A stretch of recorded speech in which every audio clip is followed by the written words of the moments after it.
Ayam berkata kembali, "Baginda, aku mendengar bahwa Allah akan mengirimkan malaikat maut seminggu lagi kepadamu untuk mencabut nyawamu." Sulaiman, beliau juga manusia. Dia tersungkur sujud, menangis. Dia tidak, seakan ia terlupa bahwa hidup yang sudah dijalani sekian tahun ternyata akan berakhir 1 minggu kemudian. Akhirnya ketika Sulaiman sudah mendapatkan berita ini, dia bangkit dari sujudnya dan dia panggil semua bala tentara dan orang yang ada di istananya. Dan ketika itu Sulaiman berkata, "Wahai semua para pasukan dan bala tentaraku, aku minta kepada kalian, kumpulkan semua bahan makanan, kumpulkan semua sayur mayur dan buah-buahan, bagikan ke semua penduduk negeri yang ada di sekitar istana."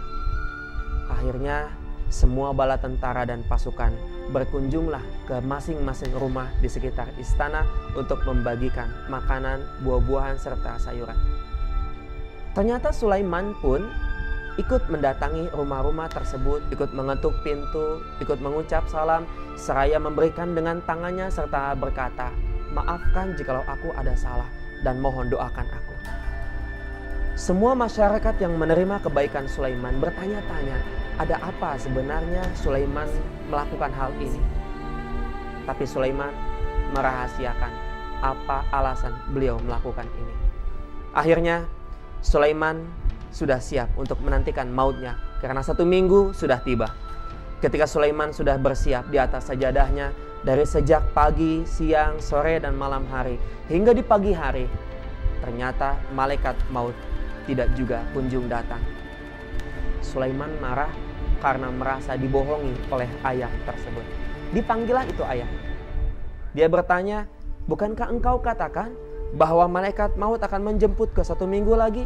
"Benar, Baginda," kata ayam. Sulaiman bertanya kembali, "Lantas di manakah malaikat maut?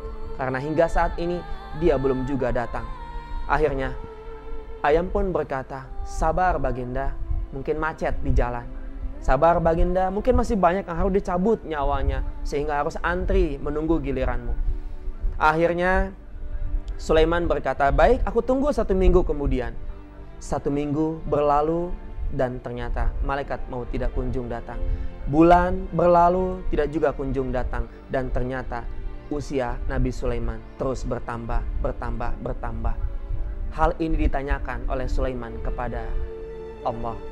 Dan Allah ketika itu pun menurunkan wahyunya dan berkata, "Benar Sulaiman, sebenarnya Allah ingin mencabut nyawamu 1 minggu seperti yang telah diberitakan oleh ayam.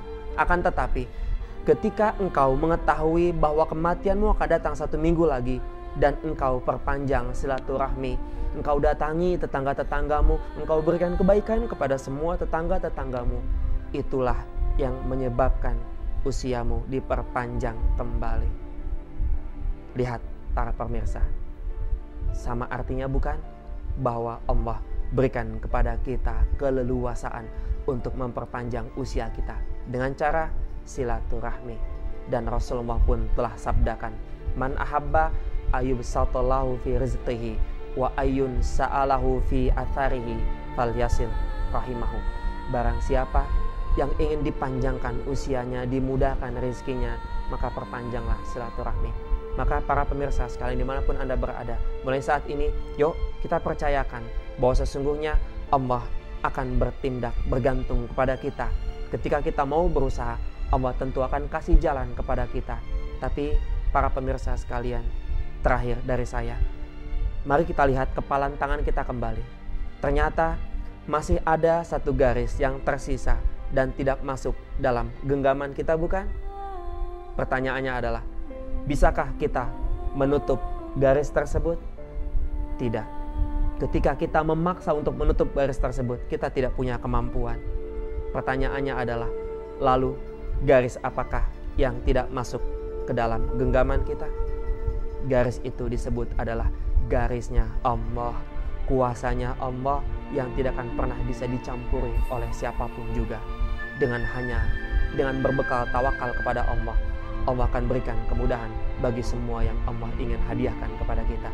Hanya dengan bertawakal, Allah telah menegaskan, "Wa may yattaqillaha yaj'al lahu makhraja wa yarzuqhu min haitsu la yahtasib."